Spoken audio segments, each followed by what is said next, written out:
Allahabad high court के जज justice Yashwant Verma को न्यायपालिका से बाहर करने के लिए केंद्र सरकार संसद में प्रस्ताव लाने की तैयारी कर रही है।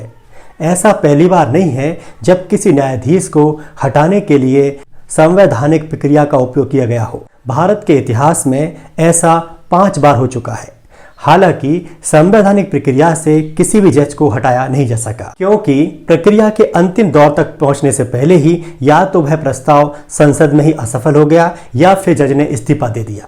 किसी जज के खिलाफ संसद द्वारा महाभियोग चलाने का पहला उदाहरण सामने आता है 1993 में। सर्वोच्च न्यायालय के न्यायमूर्ति वी रामास्वामी के खिलाफ 1993 में ऐसा प्रस्ताव लाया गया था, लेकिन लोकसभा में बहुमत न मिलने से प्रस्ताव समाप्त हो गया। दूसरा मौका आता है 2011 में, जब कलकत्ता उच्च न्यायालय के न्यायमूर्ति सौमित्र सेन के खिलाफ महाभियोग प्रस्ताव लाया गया था और राज्यसभा से यह प्रस्ताव पारित भी हो गया था, लेकिन लोकसभा में प्रस्ताव आने से पहले ही न्यायमूर्ति सौमित्र सेन ने अपना इस्तीफा दे दिया था।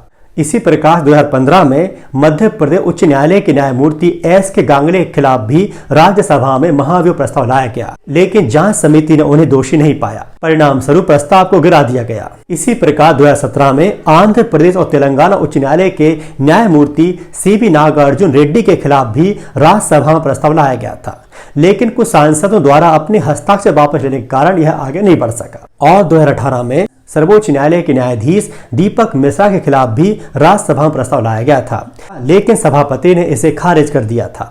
इस तरह से 5 बार महाभियोग का प्रस्ताव लाया गया, लेकिन भारत के इतिहास में महाभियोग के प्रस्ताव के द्वारा किसी भी जज को हटाया नहीं जा सका। और अब एक बार फिर 6वीं बार इस तरह का प्रस्ताव लाने की बात चल रही है और अब देखना होगा कि इस मामले में आगे क्या होता है। ये तो बात हुई उन मामलों की जहां न्यायाधीशों के खिलाफ महाभियोग प्रस्ताव लाया गया था। इस वीडियो में हम बात करेंगे कि किस तरह से इस महाभियोग के प्रस्ताव के द्वारा किसी न्यायाधीश को अपने पद से हटाया जाता है। भारतीय संविधान के आर्टिकल 124 के तहत सर्वोच्च न्यायालय या उच्च न्यायालय के न्यायाधीश को राष्ट्रपति द्वारा साबित कदाचार, प्रूव्ड मिसबिहेवियर या अक्षमता, इनकैपेसिटी के आधार पर हटाया जा सकता है। और राष्ट्रपति तभी हटा पाएगा जब इस तरह का प्रस्ताव संसद के दोनों सदनों में पारित किया जाना चाहिए और इस प्रस्ताव को दोनों सदन से स्पेशल मेजॉरिटी से विशेष बहुमत से पारित होना चाहिए। विशेष बहुमत में 2 शर्तें होती हैं। पहली शर्त के अनुसार सदन की टोटल मेंबरशिप का बहुमत होना चाहिए और साथ ही दूसरी शर्त के अनुसार उस सत्र में उपस्थित और मतदान करने वाले मेंबर्स के 2/3 बहुमत भी होने चाहिए।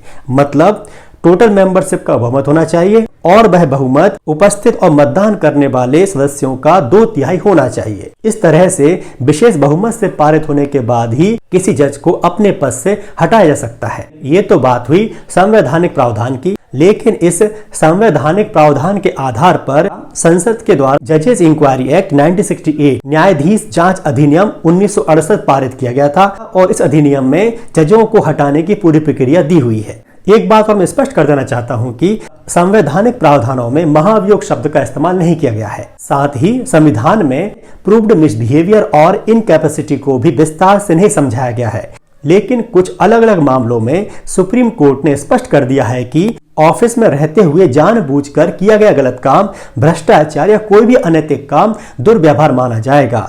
वहीं अक्षमता का मतलब यहाँ स्वास्थ्य संबंधी स्थितियों से है, जिनमें फिजिकल और मेंटल इनकैपेसिटी भी शामिल है। जैसा कि मैंने पहले बताया कि संविधान के आधार पर जजों को पद से हटाने की संपूर्ण जानकारी न्यायाधीश जांच अधिनियम जजेस इंक्वायरी एक्ट 1968 में दी हुई है।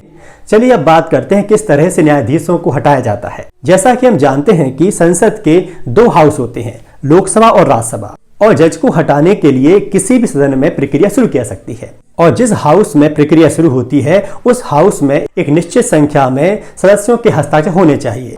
लोकसभा में कम से कम 100 और राज्यसभा में कम से कम 50 मेंबर्स के हस्ताक्षर जरूरी होते हैं। जब हस्ताक्षर हो जाते हैं तो उस सदन का जो पीठासीन अधिकारी होता है, लोकसभा के केस में स्पीकर और राज्यसभा के केस में चेयरमैन, ये तय करते हैं कि इस प्रस्ताव को स्वीकार करना है या नहीं करना। स्वीकार होने के बाद एक 3 मेंबर वाली जांच कमेटी बनाई जाती है। इस कमेटी में सुप्रीम कोर्ट का एक जज, एक हाई कोर्ट का जज और एक कानूनी मामलों के विख्यात जानकार को शामिल किया जाता है। और यदि कमेटी जज को दोषी पाती है तो फिर संसद में जज के खिलाफ पद से हटाने के प्रस्ताव पर वोटिंग होती है। यह वोटिंग पहले उस हाउस में होती है जहां से प्रस्ताव शुरू हुआ है, और यदि उस हाउस से विशेष बहुमत से पारित हो जाता है तो यह प्रस्ताव सेकंड हाउस में जाता है, और वहां पर भी यदि विशेष बहुमत से पारित हो जाता है तो जज को अपने पद से हटना पड़ेगा। उदाहरण के तौर पर यदि लोकसभा में प्रस्ताव लाया गया है तो पहले लोकसभा से पारित होगा और उसके बाद राज्यसभा में जाएगा। दोनों हाउस में अलग अलग विशेष बहुमत से पारित होना चाहिए। और विशेष बहुमत क्या है इसकी मैं पहले बात कर चुका हूं। दोनों सदनों में प्रस्ताव पारित होने के बाद इसे राष्ट्रपति के पास भेजते हैं। इसके बाद राष्ट्रपति की ओर से जज को पद से हटाने के लिए आदेश जारी कर दिया जाता है, और इस तरह से न्यायाधीशों को उनके पद से हटाया जाता है।